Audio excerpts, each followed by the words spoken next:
Hi guys, and welcome back to my channel. If you are new here, hi, welcome. My name is Julia and I'm so excited to have you here. If you are returning, Happy New Year. I want to kick off the new year. Actually, before this video goes up, my LA part 2 will have gone up. If you haven't watched that yet, I will link it right up here. It is part 2 of the LA trip that we went on end of November into early December. So it's been a little bit later than I expected. However, today's video is going to be an upper body walkthrough. If you follow me on Instagram or my TikTok, you would have noticed that I did post my 2024 workout split. I am training 4 times a week right now, 2 upper, 2 lower. I was on a push-pull leg split for a while, but I thought for the new year I would switch things up a little bit and try an upper lower body split. I am only in the gym 4 times, but I am hoping that I could get in some form of physical activity as a 5th workout, whether that is golfing, volleyball, walking, whatever, skiing, snowboarding, whatever that may be. I decided to start with the 4-time split. I think often when the new year hits, we all get very ambitious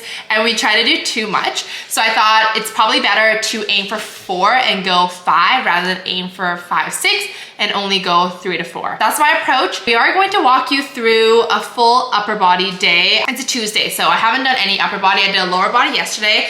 And once I get really situated in this new split, I will be filming a full week of workouts, so do keep your eye out for that. Let's kind of get ready to go to the gym. I am going to take a little bit of pre-workout. I usually work out in the evening, so I never take pre because I just don't need that kind of stimulation.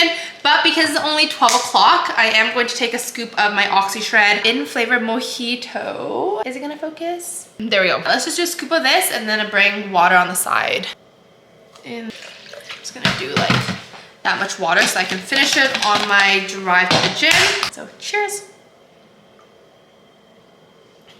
Okay, let's head to the gym.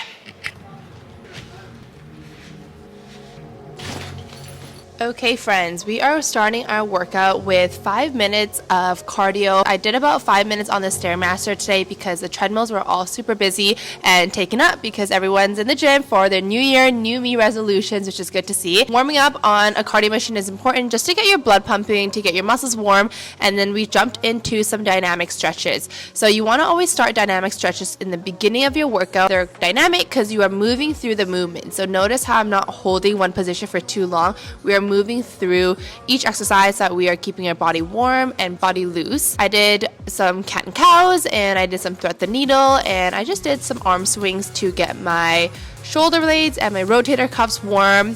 Then I jumped into chin-ups. I wanted to do band assisted, but I actually didn't have a band in my bag, so I decided just to do body weight pull-ups, and I was surprised to be able to do, I believe, 8 reps here.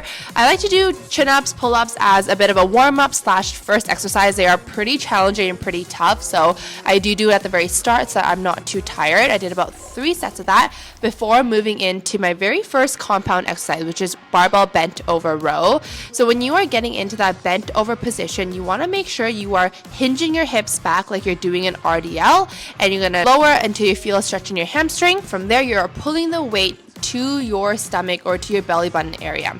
I did about 10 reps as a warm-up, then I added on 10 pounds on each side to do my first working set. So same idea, I am tossing my phone after playing my music, getting ready a little bit, stalling, and here I am getting bent over and pulling the weight to my belly button. Really think about dragging the weight back with your elbows and squeezing at the top so you feel the squeeze in your shoulder blades and in your upper back. Then we moved on to seated shoulder press. Notice how my bench is not fully upright. It is at about a 60-degree angle. It's going to help you target the lateral head of your shoulder a lot better and make sure those elbows are tucked in a little bit so that they are not flaring out. I did 25 pounds as a warm-up weight for about 8 to 10, and then you can see here I am getting the 30 pounds so that I can go a little bit heavier for the last 3 sets of this exercise. Notice how I use my knees to get the weight up. It's going to be a lot easier than trying to get it up with your shoulders. Deep inhale in and exhale as you push the weight up. I did this for about 3 sets of 8 to 10 reps.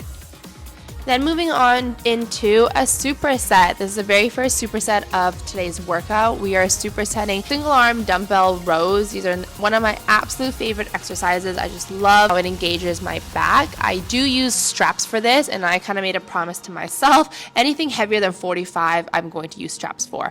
So I am getting into a same bent over position, very similar to the barbell bent over row, and you really want to think about rowing the weight to your hips. So row back and squeeze rather than rowing upwards.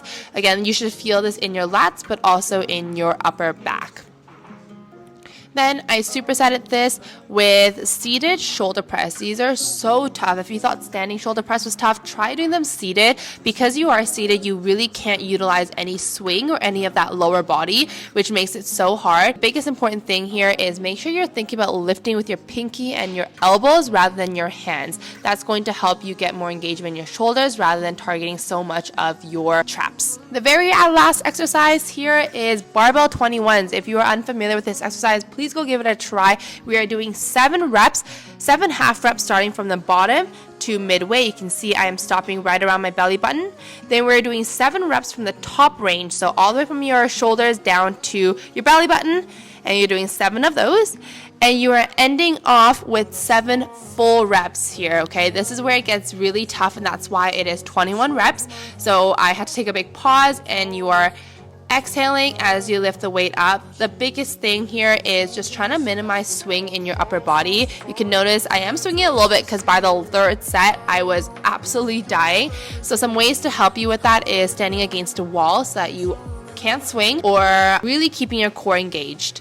And that's going to make things so much more tough. So basically that concludes all the lifting aspect. Make sure you are putting your weight away. From there, we did end the workout with some static stretching. So static stretching is very similar to dynamic, but this is where now we are holding one position. I am starting off with a child's pose, and you want to end with static stretching to allow your muscles to be stretched out, especially after being worked. It's going to help a lot with just muscle soreness and recovery, which is important, especially if this is one of your first workouts in a while. You want to make sure you're giving yourself the time to stretch. Otherwise, you're going to notice yourself very, very sore and tired the next couple days. And I will tell you, after this workout, I was sore for days. So just remember, this is where I say go light in the beginning, and you can always ramp up from there, because you just don't want to go too heavy from the start and be so sore to the point where you just can't make it in for your other workouts.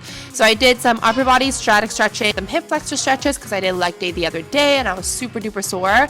And honestly, just do anything that makes you feel good. Any part of the body that feels tight, this is a great time to work through. It's also important to do some static stretching to allow your heart rate to come back to normal, because you don't want to be walking out the gym when your heart is still pumping out of your chest. And that concludes today's workout. I will be doing a full week of workouts very soon, so do make sure you keep your eyes out for that. So that workout was about an hour long. I would say it's a bit on the shorter side, if anything, because I didn't do much cardio after and it wasn't a leg day. My workouts usually tend to be around an hour to an hour 15, an hour 30 at max. Yeah, that brings us to the very end. If you stayed till the very end, thank you so much. I love you guys, and make sure you give this video a thumbs up if it was helpful. Leave a comment down below what kind of videos you want to see from me this year, because I am going to upload more frequently, I promise. So stay tuned for more videos. Make sure you press the thumbs up, press the subscribe button so you don't miss any videos from me, and I will see you guys next week for another video. I love you guys, and thank you so much.